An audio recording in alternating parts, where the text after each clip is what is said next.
Welcome, everybody, to Tokens of Wisdom. I'm your host, Dave Rothschild, a partner at Cole, Freeman & Mallon, a boutique law firm based in San Francisco with one of the leading private fund practices on the West Coast. Now, before we dive into today's episode, please listen to the disclaimer at the end of the show. You know what I'm about to say.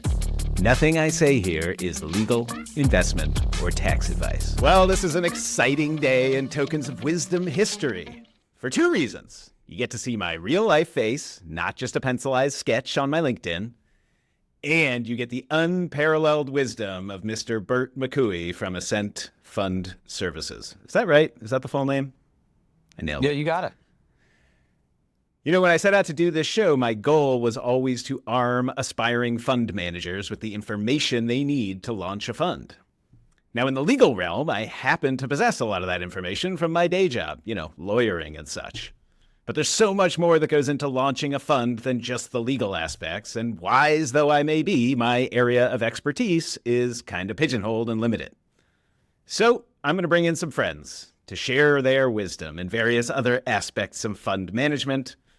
And honestly, it was getting a little lonely talking to myself anyway, so this is way more fun. I am honored to have as my first guest, Herbert Bert McCooey from Ascent. He is going to tell us all about fund administration, so strap in, folks. It's going to be a wild ride. Bert, welcome. Dave, thank you. And this is really exciting to be one of the first guests on the live video portion of Tokens of Wisdom. I feel honored. I'm slightly nervous, but I'm excited. That's okay. Nervous is good. My first question is kind of a softball, but it's important to set the stage for our discussion. How many Sesame Street jokes did you get as a child? Was your best friend named Ernie? I mean, you didn't write that down as one of the questions, so that did catch me off guard, and I love it. It's definitely in the millions, and it does come up still as I'm, just recently turned 43. So yes, quite a lot. Incredible stuff. Well, Sesame Street out of the way now. Let's talk fund admin. Why don't you give me a quick intro of yourself and of Ascent? Sure. I've been with Ascent for almost 2 years now. It'll be 2 years in May. I basically started Ascent US and to finish off the global expansion of Ascent. Ascent was founded in 2019. We're headquartered in Singapore, and we've grown pretty organically, conquering the APAC region, moving into the Middle East, moving into Europe, North Africa, Mauritius. And really, they wanted to have a U.S. presence to compete with some of the big boys, the SS&C, the Citgos, Northern Trusts of the world. So they aspired to have someone that hasn't been in the fund administration space for a long time to provide a fresh perspective.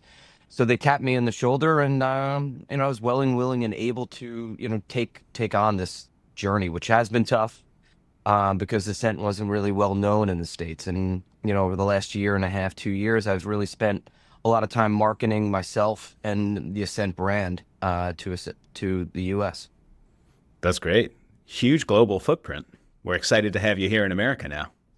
Yeah, it's nice. We really do work across the entire fund spectrum, even with digital assets, which I know that's how us and Cole, Freeman and you, Dave, have really become aligned tightly. And we really like to immerse technology into the fund admin space and listen to our clients when they do want some type of new technology, i.e. maybe like a token, SAF token tracker to track those vesting schedules, taking it off the Excel spreadsheet and putting it into some type of report online through our portal. So those things we continue to do and listen to, and I love it. I've got a great team behind me, and it's a fun time.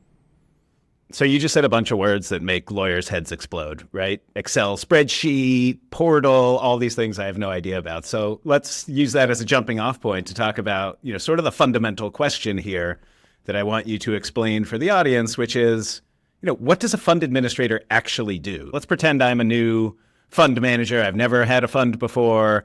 I'm going around, I'm talking to lawyers, I'm getting my legal documents set up, and the lawyer keeps asking me, hey, who's your fund admin? We got to put them in here, we got to get them reviewing the docs. And I'm thinking to myself, what the heck is a fund admin? Isn't that what I do? Yeah, it's a good question to segue into some bigger things, but like what we do as the fund administrator, we act as almost as if the backbone of the fund. We do compliance KYC of investors. We KYC the fund. So we're going through all the legal documentation, going through making sure that the LLC is operating in a jurisdiction that we obviously can operate in. A KYC of those investors. So that is, if an individual is coming into the fund, maybe grandma and grandpa's coming in as the, friends and family round, we take their driver's license, their passport, proof of address, verify that against the subscription document and the amount that they're coming into, and provide a kind of where the onus is almost on us, not on the fund manager. We also do, obviously, your NAV, net asset value calculations, be it daily, weekly, monthly, quarterly, semi-annually, or annually, however the fund might do it. And obviously provide a lot of detailed reports to the fund manager. Ideally, we're supposed to be heard of, not seen. We wanted the fund manager going out and obviously making investments, going out and raising more capital. So we're that backbone safety net as the fund manager needs. I like the backbone analogy, because if I think about myself as a fund manager and I want to be investing, obviously, but I don't want to be dealing with checking people's passports or driver's licenses, their residential addresses.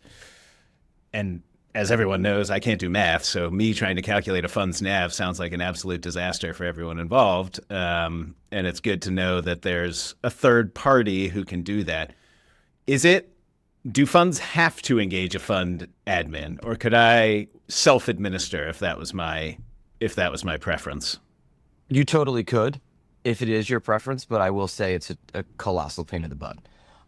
You will see a lot of illiquid strategies, maybe private equity or real estate, tend to self-administer themselves, maybe have an accounting relationship with a fund administrator to do some checks and balances on their books. But if you're a hedge fund manager with a very liquid strategy, you want some maybe daily or weekly reconciliation of your trades with your prime broker.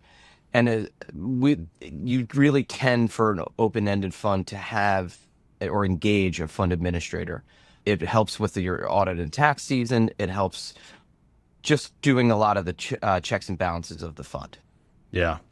So I've heard you say, I guess so far I've heard 3 broad categories of tasks you take off my plate as fund manager. First is KYCing investors. People are coming into the fund, and you do those checks. Second is NAV calculations on whatever frequency the fund might calculate its NAV. Third is liaising with the auditor and making the audit process more efficient, better, cheaper, faster, whatever terms you want to use for better. Maybe we could just go one by one and talk real quickly about what are the details of each of these different areas? What actually do you do? Why is it important? Let's start with KYC. Everybody knows the term KYC. Everybody knows the acronym AML, anti-money laundering. I'm starting a fund. Using your example, grandma and grandpa are investing. What do I, as the fund manager, need to know about grandma and grandpa, and how are you helping me figure that out? Sure. At Ascent, we actually have our own proprietary technology called One Constellation. It is an online portal where we actually digitize all the sub docs, most likely the subscription doc. And here you can invite your investors into the portal. It's obviously extremely secure because you're going to be uploading some of that KYC information, as well as your bank account information in case there's any type of distribution, or if you want to invest in kind through in a digital asset fund. You upload your passport, you upload your proof of address. We do some PEP screening, adverse media, sanction list, making sure grandma and grandpa are who they are and that they're not on any, PEP screening lists, God forbid. Yeah, sanction list makes sense. You just said adverse media too. Does that mean you're looking for grandma got in trouble for, mooning the drive-through person at McDonald's a couple of years ago, and that's a reputational risk for the fund? Is that the kind of thing you're looking for? Exactly. Interesting. If grandma is going to be that wild and didn't get her Happy Meal on time, right then and there, she could moon them. That's interesting. I had no idea that was part of the process. Yeah, and we actually do these adverse media checks monthly or quarterly based on if the fund wants us to. Traditionally, it's quarterly, just to make sure that nothing pops up. but we could do it at more regular clip if need be. Awesome. So you check against, sanctions list, make sure that they're not a sanctioned person. I would ask you what happens if they are a sanctioned person, but then, knowing fund admins as I do, you'll probably kick that back to me as the lawyer, and so we don't need to go there. So sanctions list, adverse media, and then I assume you give the manager a report and says, Grandma is clean, or Grandma's got some skeletons in her closet. How do you want to proceed? That kind of thing? Correct. Yeah, and so most likely within 24 hours, we get a turnaround time on if Grandma's investing into the fund. Yep, she's clean. Here, the subscription documents, great. We send her the wire instructions for the fund. She invests into the fund. Awesome. Will you guys also review Grandma's subdocs? So veteran listeners know that one of the core legal documents in a fund launch is a set of subscription documents that investors have to fill out, and they have to answer a variety of questions about their accreditation status and other things that the manager needs depending on the various exemptions it's relying on. I know a lot of fund administrators will review those documents and make sure that investors filled them out and that their responses don't raise red flags. Some managers send those to the lawyers to review. How does Ascent handle that process? We do it all internally in working with the fund manager. If anything comes up, hey, they missed this box, God forbid, we go back to the fund manager. Hey, can we reach out to Grandma to make sure that she signs this box? Trying not to loop in the legal team because I know you're busy, and even trying to not reach out to the fund manager sometimes and going right to the investor. Yeah. I always tell clients when they ask me if I can review the subdocs, I say, yeah, absolutely, I can, but you probably don't want me to. I mean, it's not the most efficient use of my hourly rate, and most full service fund admins will do this for you, and 99% probably of the subdocs can be reviewed completely fine by the fund admin. Occasionally, an investor will respond in a way that raises legal questions that they'll kick back to us, but it doesn't happen frequently. Yeah, I mean, look, I've seen horror stories of individual investors trying to invest through their LLC when they're putting their EIN number or social security number of the individual itself. So like when you're working with emerging managers and you have first-time investors into funds, there's a lot of hand-holding. And while I don't mind and my team doesn't mind working with those investors just to ensure a smooth process, there's going to be some hiccups no matter what. For sure. That makes sense. Okay. So that's the KYC, the investor onboarding. Do we miss anything in that bucket of tasks? No, I think we're good there. Yeah, I think we covered everything. Okay. So let's move on to NAV calc. So you're calculating the NAV of the fund, NAV being net asset value, obviously. And you said maybe it's daily, maybe it's weekly, maybe it's monthly. Why would a fund choose to do more or less frequent NAV calculations? Sure. Obviously, it depends on the strategy that the fund manager is adopting. You could say illiquid strategies are going to be more quarterly or semi-annually or even annually because the investments in the vehicle the value doesn't change as frequently as a liquid strategy, i.e. maybe some type of cryptocurrency or stocks and bonds. So That is where they kind of go with the different types of frequencies. So if you're like a traditional hedge fund investing in public equities, are you doing it daily, usually, monthly? Traditionally monthly, but with Ascent, I like to do at least weekly reconciliation with monthly NAV calculation. Got it. And then for a venture capital fund, for instance, it would be much less frequently because their private company positions aren't really changing in value all that often. Yeah, typical private, small private companies, Series A, Series B companies, they do one fundraising round a year. Maybe there's some type of tender offer or other corporate action that might kick off a 409A valuation. But outside of that, you are correct. It's very straight, lost in words. Maybe we can edit that out later. Definitely leaving it in now. It's more straightforward in terms of their valuation. That makes sense. And so once you've calculated the NAV, what do you do with it? You send it to the manager? Does the manager send it to the investors? Do you send it to the investors? Does nobody send it to the investors? How does that work? We have proper checks and balances in place at Ascent where we send the rough draft to the manager. He approves it, so we have an audit trail on email that the NAV looks good. Once that occurs, we lock in the NAV, we send it out to the fund manager. He either can adopt for our portal, Ascent Connect, which can all the reports can go out to the GP and the LPs or the investors, and they have all the reports. If the fund manager does not opt for it, Ascent can send it out, or the manager could send it out with some type of monthly or quarterly newsletter on how the fund is performing. Got it. Now, I'm old enough to remember the Bernie Madoff scandal. And my impression of the fund administration business is that investors became much more interested in the existence of a third-party fund administrator calculating NAV and sending these calculations out to investors because it gives them some comfort that there's someone else in the room looking at these numbers, making sure that they're not being fudged a la Bernie Madoff. Do you think that's a fair characterization, or was this always sort of the way it worked?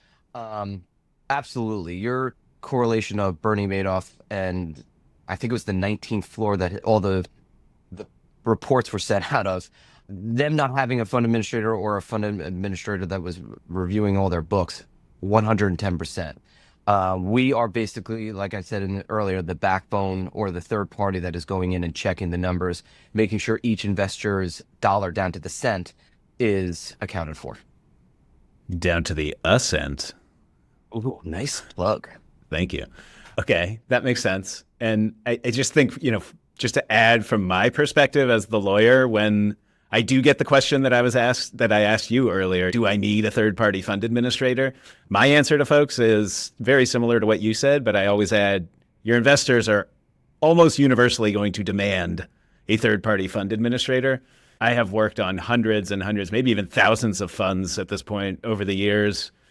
I could probably count on one hand the number that launched without a fund administrator. And so I think it's not universal, but it's pretty darn close. It really is. And look, that creates a really good competitive landscape for us. In the US, there's, I think, 60 plus administrators around that operate. You've got your small mom and pop shops all the way up to, your big boys, the SS&Cs, Apexes and Citgos. So, there's a spot for everyone. And we've got there's some great people in this industry that work.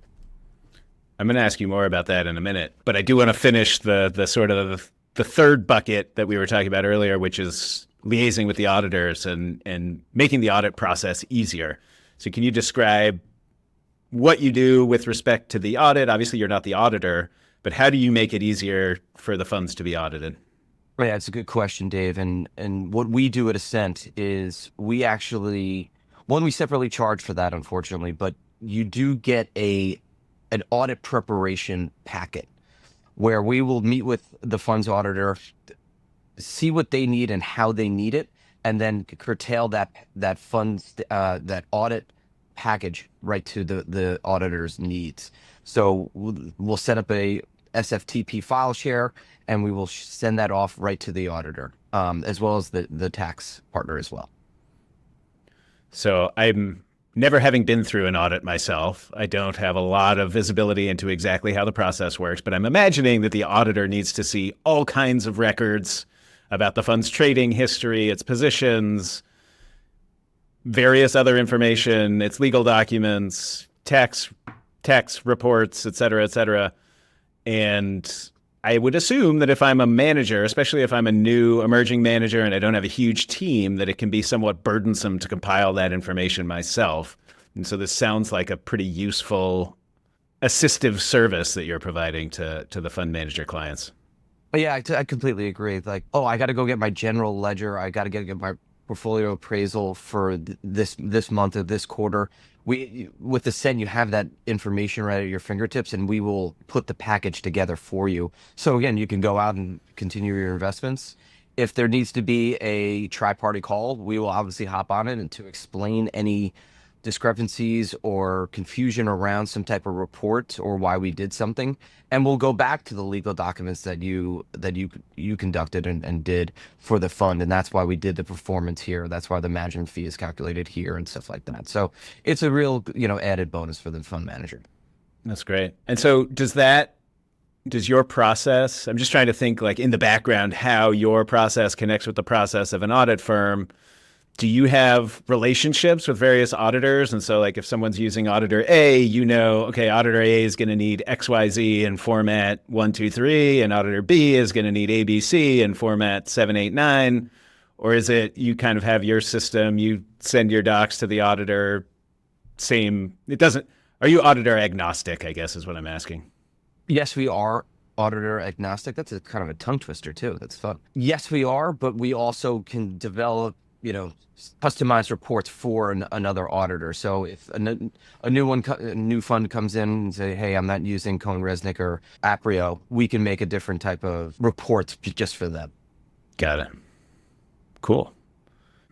Anything else you think we should cover in the bucket of audit assistance?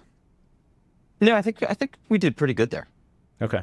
You did mention at the beginning of that spiel that you charge additionally for the audit assistance. So I guess that brings up the obvious question of how do you charge for a fund administrator? What should I expect to pay? How should I compare one to another?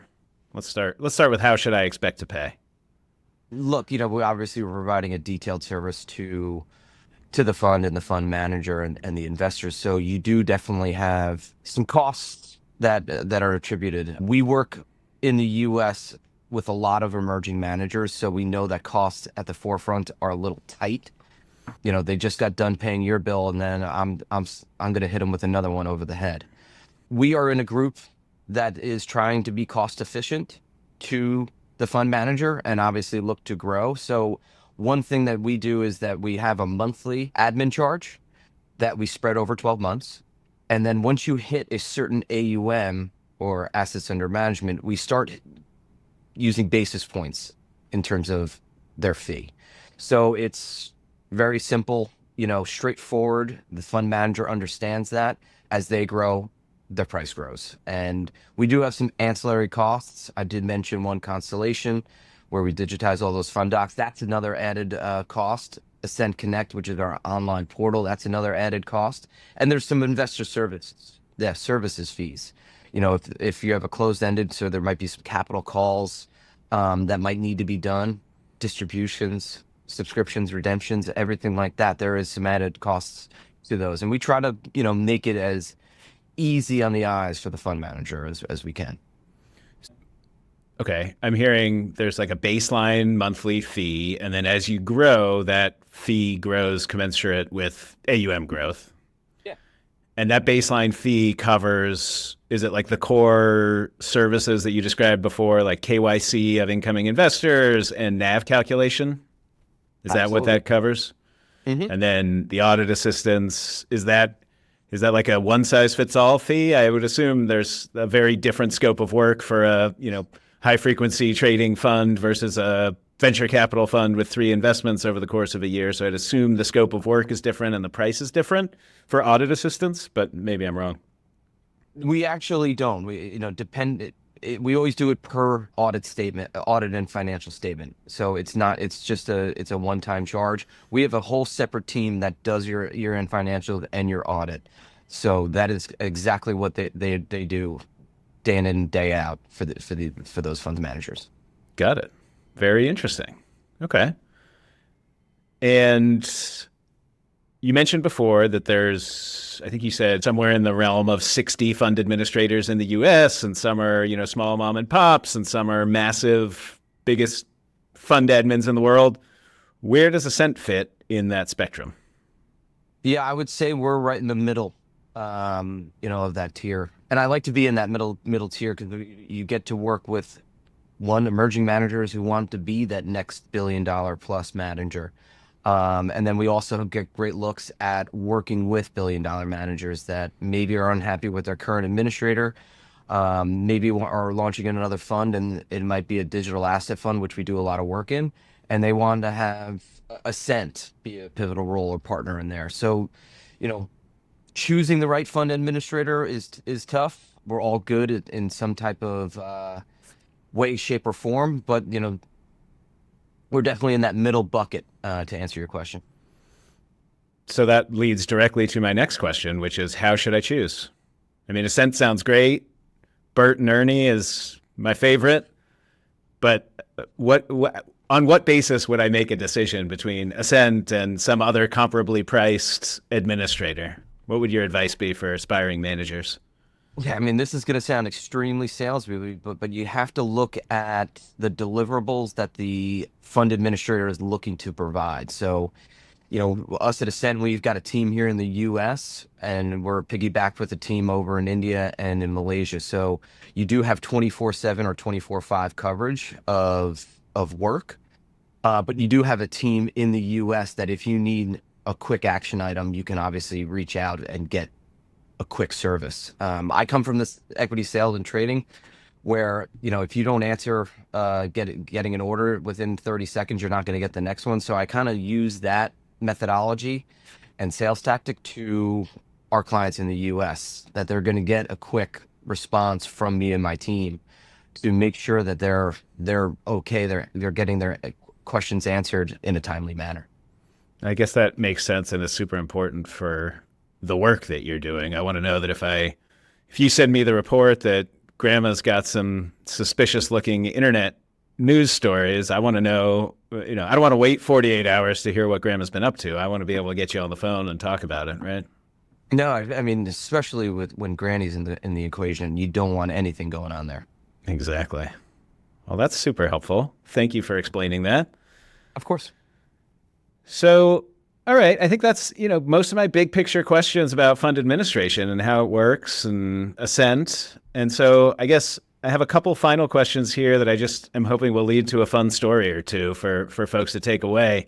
So first one is, what is the biggest mistake you have seen a new fund manager do? And it's really hard because I don't want to single anyone out. But, I think when you have someone that's leaving like a Millennium Point 72 or, a big, multi-strat manager, they're so used to having the top of the line type of bells and whistles. Maybe they want SS&C, maybe they want Citgo, they want Goldman Sachs as the prime broker. And those obviously are all great firms, but like you don't need them off the bat. And if you're as emerging manager, you might looking to be raising 250, but when you only have 50, those bills add up pretty quickly.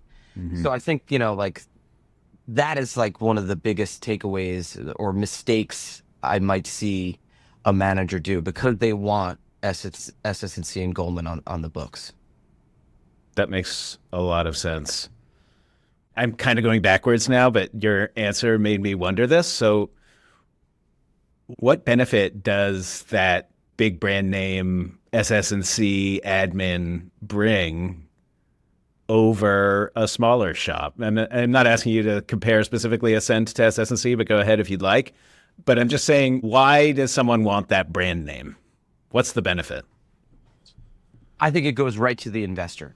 It could be investor attraction into the fund. So you can see SS&C or Citgo or Northern Trust as the fund administrator, and say you're a multifamily office or a large single family office, and that there's comfort behind the lines. But obviously there's a lot of comfort with Ascent as well. So yeah. I think it's investor driven sometimes, which is something I have obviously no control over.